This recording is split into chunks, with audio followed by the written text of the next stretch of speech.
kita akan lanjutkan di usia 0 sampai 7 tahun menjelang tamyiz tadi kan ukurannya pelayanan ya. Jadi ketika bagaimana dia harus punya hak secara sempurna untuk diperlakukan secara baik oleh orang lain, maka cara merangsangnya bagaimana? Yang pertama adalah ditumbuhkan mulai dari pengakuan eksistensi atau keberadaan Allah sebagai pencipta manusia, alam semesta, pengakuan dan kegaguman kepada sifat Allah yang Maha Kuasa, sampai muncul rasa bersyukur terhadap nikmat yang diberikan Allah kepada diri anak tersebut. Misalnya, wah luar biasa, Allah Maha Besar, Allah Maha Mulia, Maha Teliti, Maha memberikan sesuatu. Bayangkan, adik punya mata di atas, bisa melihat sesuatu yang ada di atas dan di bawah. Coba matanya di bawah kaki, nah itu luar biasa. Kekuasaan Allah yang ada di dalam semua teliti sekali. Allah tidak akan mungkin salah menempatkan mata di bawah dan kaki di atas. Sehingga membuat anak itu bersyukur. Kemudian pada tahapan ini sudah dibiasakan mengucapkan kalimat-kalimat thayyibah seperti alhamdulillah, subhanallah dan sebagainya. Selanjutnya merangsang munculnya rasa ketaatan kepada anak sebagai wujud rasa syukur kepada Allah. Jadi supaya dia semakin taat kepada Allah.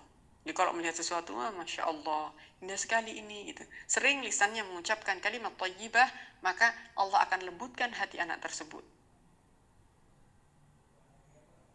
Yang berikutnya adalah naluri baqa pada diri anak.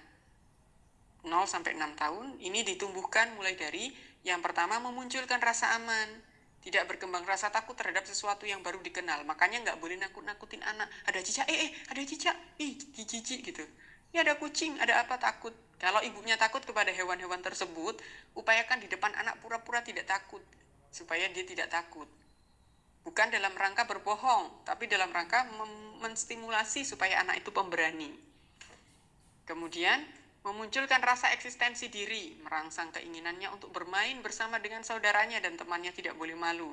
Merangsang muncul rasa tanggung jawab untuk memenuhi kebutuhan diri tanpa bantuan orang lain. Lalu merangsang tanggung jawab menolak kezaliman dan membela kebenaran. Kalau ada salah dikasih tahu kepada anak, ini salah, jangan begini begitu. Tidak boleh dikatakan, oh iya ini benar. Nggak boleh berbohong kepada anak. Kalau yang salah dikatakan salah, benar katakan benar. Untuk membangun 0 sampai 6 karakter yang kuat ini butuh idealisme, tidak boleh berubah pola pendidikan. Kalau benar katakan benar, yang salah katakan salah, tidak boleh ditutupin. Agar anak di situ nanti bisa menjadi anak yang solih, bisa menolak kezaliman. Kalau dia salah, dia katakan salah juga. Kemudian memunculkan rasa memiliki terhadap benda yang menjadi kebutuhan dia. Harus ditanamkan kepemilikan, ini punyanya siapa, ini punya adik, ini punya kakak gitu ya. Harus dijaga benda-benda ini, tidak boleh sampai rusak gitu kan. Tidak boleh sampai hilang. Lalu dia harus bisa membedakan mana yang menjadi miliknya juga dan mana milik orang lain. Supaya tidak saling berebut, tidak saling bertengkar begitu. Agar dia tahu.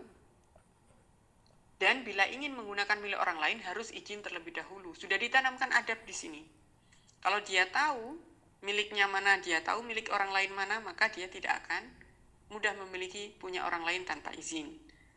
Selanjutnya ditumbuhkan keridhaan untuk saling berbagi.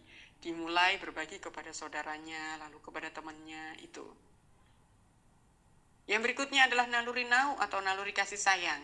Di usia ini ditumbuhkan munculnya rasa kasih sayang dan hormat kepada orang tua, saudara, kerabat dekat dengan cara orang tua memberikan contoh bentuk perlakuan sayang, ketulusan dan keikhlasan dalam pelayanan. Makanya butuh kerjasama satu keluarga untuk menciptakan rasa aman dan rasa sayang ini kepada anak sehingga anak dapat mencontohnya dan melakukan kepada orang lain.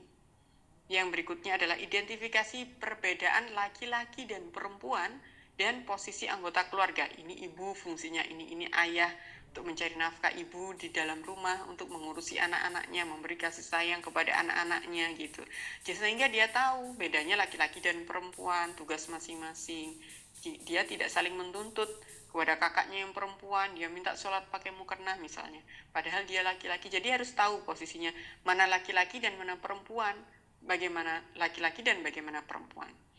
Dan di tahap ini anak diajarkan ada kehidupan khusus untuk orang tua, bagaimana menjalin hubungan dengan keluarga dan kerabat dekat, contoh silaturahmi. Lalu hubungan khusus orang tua, misalnya ada waktu kapan masuk yang tidak boleh masuk kamar orang tua di 3 waktu itu. Nah, itu dijelaskan juga kepada anak.